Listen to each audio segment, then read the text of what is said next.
우리는 살아가면서 우리가 계획했던 대로 일이 잘 순조롭게 풀려지면 다행이지만 그렇지 않은 때가 다수입니다.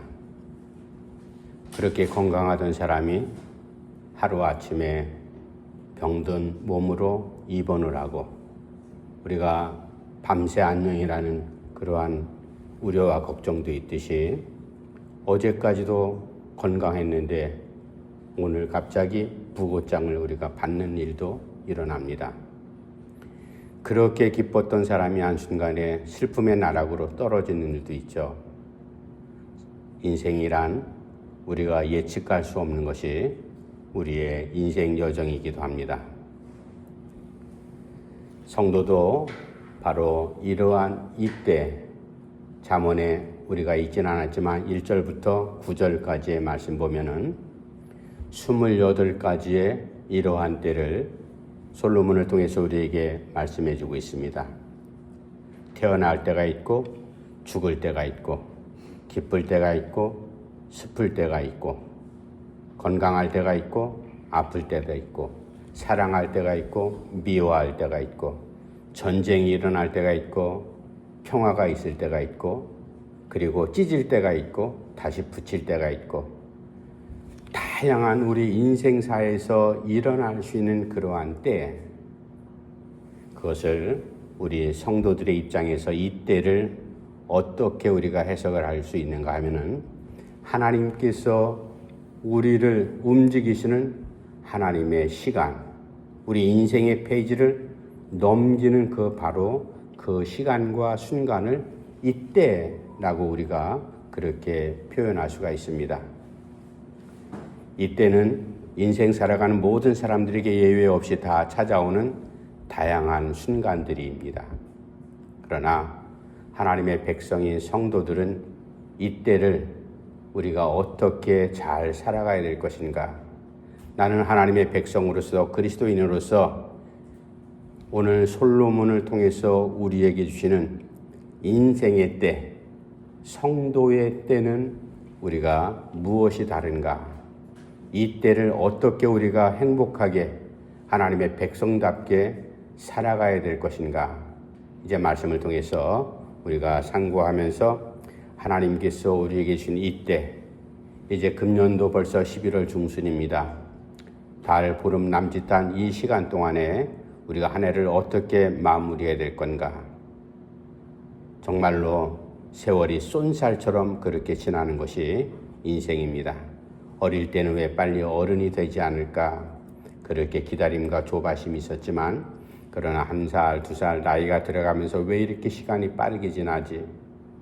정말로 눈 깜짝할 사이에 자고 일어나 보면 한 달이 지났고 1년이 지난 것 같은 그러한 시간들 누구도 외에 없습니다.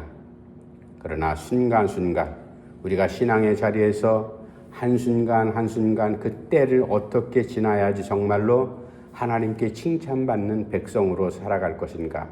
내가 그리스도인답게 이 때를, 이 순간을 하나님 주시는 나의 인생의 한 페이지를 넘기는 바로 이 마당에 내가 어떻게 살아가야 돼?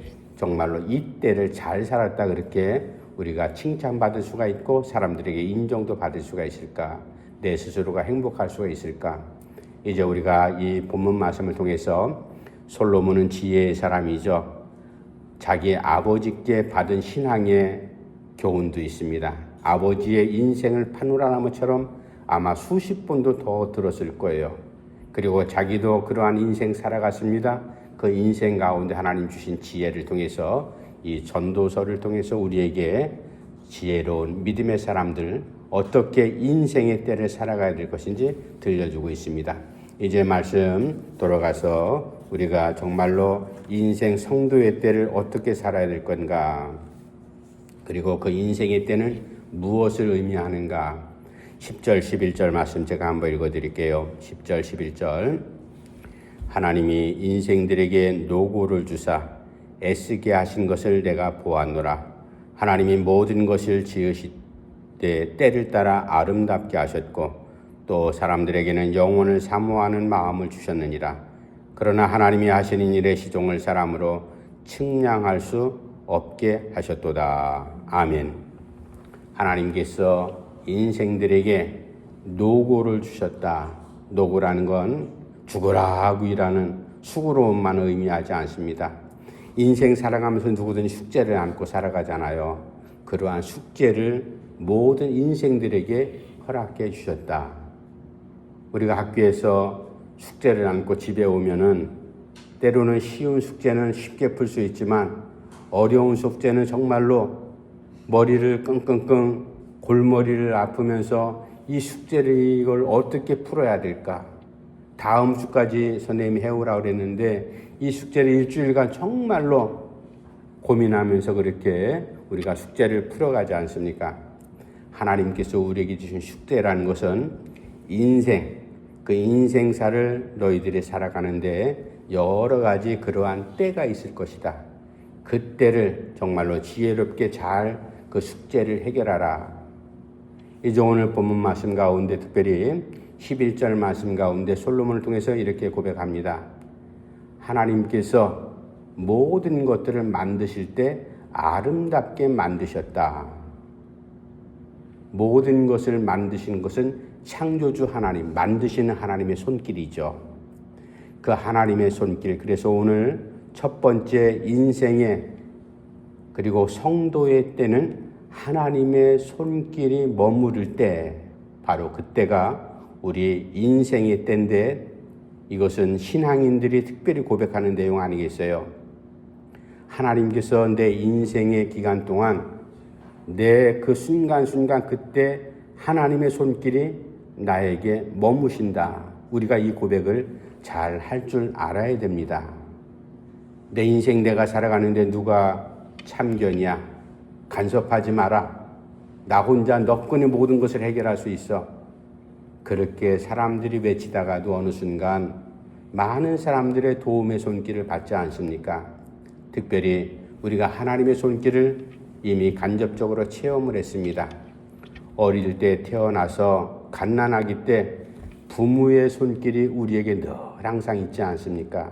기저귀 채워주시고 그리고 먹을 것 양식 걷어주시고 아플 때 밤을 지새우면서 자식 이제 안타까운 마음으로 바라보는 부모의 마음, 바로 그 현장 가운데 부모의 손길이 있었고요.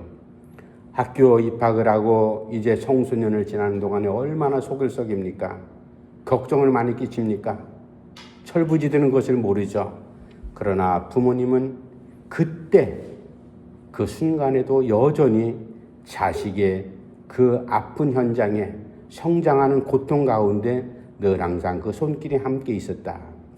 그리고 나서 어느 날 이제 결혼한다고 가정을 꾸려나가는 자식들, 부모의 손길은 그 자식을 껴안으면서 뭐라고 얘기합니까? 다는 여러 가지 할 말이 있겠지만 잘 살아라. 잘 살아야 된다. 이게 부모의 똑같은 동일한 마음, 그러한 부모의 마음이 담긴 손길을 자식에게 줍니다. 분가시켜서 결혼해서 이제 독립해서 살도록, 그러면 다 모든 것이 끝난 줄 알았는데 왜요? 그 이후에도 끊임없이 모든 잔손이 얼마나 갑니까? 손주들에게도 손길이 갑니다.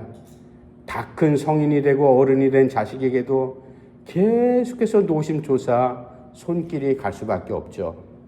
그러다가 부모의 손길이 끊어지죠. 세상을 떠납니다. 그러면 자식들은 그때 비로소 부모님의 손길을 자기들의 삶 가운데 끌어다가 기억하고 후회하고 감사하는 그런 날들을 지내지 않습니까? 여러분, 우리가 살아가는 동안에 수많은 일들, 우여곡절이라고 합니다. 그러한 때를 수도 없이 지나는데 그때마다 부모의 손길이 우리에게 미쳤듯이 하나님께서 성도된 우리의 신앙의 현장 가운데서 매 순간마다 보이진 않지만 하나님의 숨은 손길이 나에게 그 손길이 머물러 있었다. 이것을 내가 고백하지 않으면요, 하나님의 손길을 피상적으로 우리가 느낄 수 있고 고백할 수밖에 없습니다. 하나님의 손길이 나와 늘 항상 함께 하신다. 매일 우리가 고백하면요, 하나님의 손길을 우리가 가까이서 피부로 경험하면서 현장에서 체험할 수 있는 손길이 될 수 있습니다. 여러분, 지혜로 정말로 하나님의 손길이 우리와 함께하는, 그래서 첫 번째 인생 성도의 때는 하나님의 손길이 내 인생에 다양한, 오늘 잠언 3장 1절부터 9절에 등장하는 28가지의 여러 가지 다양한 상황의 때에 다른 사람들의 손길도 필요하지만 무엇보다도 전능하신 하나님의 손길이 나에게 머무는 은혜가 넘쳐나기를 간절히 바랍니다. 이제 두 번째 인생의 때, 성도의 때는 어떤 때인가? 두 번째는 기쁨을 누리는 때인데요. 12절 13절 말씀 제가 또 한번 읽어드립니다. 사람들이 사는 동안에 기뻐하며 선을 행하는 것보다 더 나은 것이 없는 줄을 내가 알았고, 사람마다 먹고 마시는 것과 수고함으로 낙을 누리는 그것이 하나님의 선물인 줄 또한 알았도다. 아멘. 두 번째, 하나님께서 인생 성도들에게 다양한 때를 허락하셨는데, 어려운 때든지 아니면 즐겁고 기쁜 때든지 늘 항상 기쁨을 누리며 살아가라. 그래서 기쁨을 누리는 때, 이게 바로 인생 성도의 때다. 여러분, 우리가 여러 가지 어렵고 힘든 일, 슬픈 일, 고통스럽고 괴롭고 눈물 나는 일을 만났는데 이게 무슨 기쁨이야? 세상 사람들 마찬가지로 우리 성도들도 그렇게 해석하는 사람들이 가끔 있어요. 그러나 우리는 언제든지 감사하라, 기뻐하라. 이미 우리가 신앙의 기초 아니겠어요? 언제든지라는 말은 기쁠 때만, 좋은 일 있을 때만, 돈 벌을 때만, 승진할 때만, 성공할 때만, 이게 해결될 때만, 그럴 때만이 언제든지의 범주가 아니잖아요. 괴롭고 고통스럽고 실패하고 낙담되고 그리고 여러 가지 어려운 일을 당할 때, 이러한 때도 다 언제든지 범사에 다 포함되는 그러한 때가 아니겠어요. 그럴 때 감사하고 기뻐하라. 하나님께서 인생에게 노고 수고로운 숙제를 허락하셨지만, 그러나 그것을 매일 인상 찡그리면서 허리 굽히면서 아이고 죽겠네, 아이고 죽겠네, 이러려고 내가 사나, 하나님께서 왜 이러려고 나를 이 세상에 보냈나, 고통 속에서 살아가라고 우리를 이 세상에 보내신 것 아니잖아요. 하나님께서 우리를 만드시고 이 땅에 보내신 목적은 우리로 살아가는 동안에 기쁘게 살아가라. 그런데 그 기쁨은 특별히 성도들이 고백할 수 있는, 언제든지 감사할 때나 기쁠 때나 고통스럽고 아플 때 언제든지 너희들이 기쁘게 살아라. 그렇게 살아갈 수 있는 비결은 어떻게, 비결이 무언가 하면은 하나님과의 관계 속에서 제대로 신앙생활하면은 고통 가운데서도 기뻐할 수 있고 감사할 수 있지만, 그러나 하나님과의 관계가 어그러지거나 바른 신앙의 자리에 있지 못하면요, 아무리 좋고 그리고 기쁜 일, 성공하는 일, 그리고 지갑에 돈이 두둑한 일 생겨나도요, 불평하고 계속 원망하는 일이 끊임없이 나타납니다. 이게 바로 성도와 일반 사람들이 인생 살아가는 방법이 다른 이유 아니겠어요? 우린 분명히 알아야 됩니다. 어려울 때 하나님, 하필이면 왜 나입니까? 하필이면 왜 이때입니까? 그때 우리의 시각을 바꿔야 돼요. 하나님께서 바로 이때가 아니면 안 된다 하시기에 바로 이때 나에게 고통을 주셨던 거고요. 하나님, 이때의 문제가 해결돼야 되는데 왜 하나님 아무런 응답이 없습니까? 하나님께서 이때 나를 위해서 기쁘게 살아가기 위한 나 성도를 위해서 하나님의 계획을 바꾸시는 그러한 기간이기 때문에 바로 이때 우리가 기쁨의 시각으로 하나님께서 나의 인생을 조정하시는 것을 우리가 생각한다면, 기쁠 때나 슬플 때나 언제든지 항상 하나님께서 우리를 기쁘게 살라 하시는구나. 솔로몬도 기쁠 때가 있었고 고통스러울 때도 있었습니다. 자기 아버지 다윗은 정말로 파란만장한 인생 살았던 것, 솔로몬이 그것을 너무나 잘 알거든요. 아버지에게 수도 없이 들었지 않았겠습니까? 그 아버지 다윗은 늘 항상 어느 자리에서건 하나님을 바라보는 시각으로 모든 것들을 해결을 했어요. 자기가 갖고 있는 알량한 무슨 경험이나 지식이나 능력이나 왕이라는 직권을 가지고 매사를 판단하는 것이 아니라 하나님의 시각, 하나님의 말씀, 율법, 그것이 자기의 살아가는 삶의 시각과 표준이, 기준이 됐다 이 말입니다. 하나님을 생각하고 나서 내 고통을 뒤돌아봤더니 하나님 그런 뜻이 있었군요. 오히려 마음이 기쁩니다.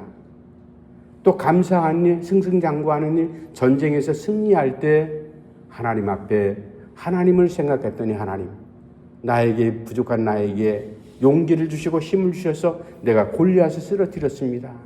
하나님, 하나님의 뜻이 여기 있었군요. 나 교만하라고 하나님 골리앗을 쓰러뜨리게 하신 것이 아니라 바로 하나님께서 이 백성들을 불쌍히 여기셔서 하나님께서 하시고자 하는 일을 나타내기 위해서 나에게 골리앗을 쓰러뜨리게 하셨군요. 하나님 감사합니다. 기쁩니다. 그 아버지의 신앙을 솔로몬이 그대로 이어받고 평생 그렇게 살았으면 좋았을 텐데 솔로몬은 그의 인생 말년에 우리가 정말로 바람직하지 못한 모습으로 살아갔잖아요. 그래서 우리는 매사 범사에 순간순간 하나님께서 왜 나를 살아가도록 나에게 인생을 허락하셨는가. 기쁘게 살아라. 여러분 이왕 살 거 인상 찡그리면서 그렇게 사는 것보다는 어려워도 표현하진 않아도 우리가 늘 항상 기쁨으로 마음속에 감사가 충만한 상태에 살아가는 것이 얼마나 좋은 일인지 우리가 다 알고 있지 않습니까? 말로만 해서는 안 됩니다. 마음에 품고만 있어서는 안 됩니다. 조그만 일이라도 조그만 표현이라도 우리의 생활 속에서 이것을 표현하는 자꾸만 훈련을 해야 됩니다. 그것을 내 생활 가운데 조금이라도 표현하고 행동을 우리가 이제 가져야지만 내 생활의 변화가 일어날 수가 있습니다. 하나님께서 내 인생을 펼쳐주실 때 나로 하여금 기쁘게 살라고 바로 그러한 때를 위해서 나에게 인생을 허락하셨다. 이제 마지막 세 번째, 하나님께서 솔로몬뿐만 아니라 우리 성도들 모두에게 인생의 때를 왜 허락하셨는가? 가장 중요한 거죠. 14절 15절 말씀 우리 마지막 한번 더 읽어봅시다. 14절 15절 말씀 시작. 하나님께서 행하시는 모든 것은 영원히 있을 것이라. 그 위에 더할 수도 없고 그곳에서 덜할 수도 없나니 하나님이 이같이 행하심은 사람들이 그의 앞에서 경외하게 하려 하심인 줄을 내가 알았도다. 이제 있는 것이 옛적에 있었고 장래에 있을 것도 옛적에 있었나니 하나님은 이미 지나간 것을 다시 찾으시느니라. 아멘.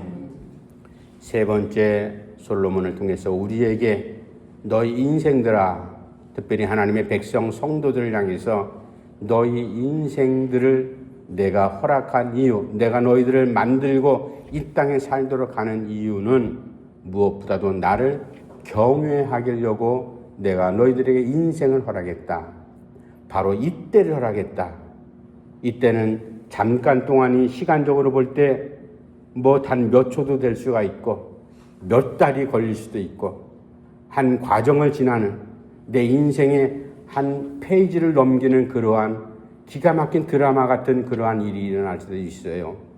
바로 그러한 때 시간, 양이 중요한 것이 아니라 우리가 우리의 삶의 질이 얼마나 행복하냐, 얼마나 우리의 신앙의 질이 하나님과 깊은 관계가 맺어져 있느냐, 이것이 가장 중요하듯이 하나님을 경외하느냐 그렇지 않느냐. 하나님을 경외하기 위해서 우리에게 인생의 때를 허락하셨다. 사랑하는 성도 여러분, 하나님의 일은 영원합니다. 그리고 변함도 없습니다. 마찬가지로 우리가 하나님을 경외하는 우리의 신앙도 변함이 있어서는 안 되죠. 뒤죽박죽, 조변석 깨고 이럴 때는 하나님 내가 필요하고 이럴 때는 하나님 거추장스러우니까 던져버리고 이런 모습이 아니라 언제든지 항상 초지일관 예수를 나의 구주로 고백했고 그리고 나를 만드신 하나님을 내가 믿음으로 고백한다면 그 하나님을 내가 변함없이 경외하는 것. 경외한다는 말은 한자로 하면 무섭고 떨림으로 하나님을 예비한다 그런 말인데 하나님은 무서운 하나님이라고 우리가 생각해서는 안 되잖아요. 부모님을 무서운 부모님이라 생각하면 자식들이 어떻게 살아갑니까? 늘 항상 주눅 들려서 살아갈 수가 없잖아요. 때로는 엄하기도 하고 무서운 부모님이지만 그러나 한량없이 자식들에게 사랑을 베푸시는, 눈물을 흘리면서 자식을 위해서라면 당신의 모든 것을 희생하는 부모의 사랑, 하나님의 사랑은 더하죠. 당신께서 직접 목숨을 내어놓기까지 우리를 사랑하신 그 하나님의 사랑, 이 하나님을 우리가 경외하라.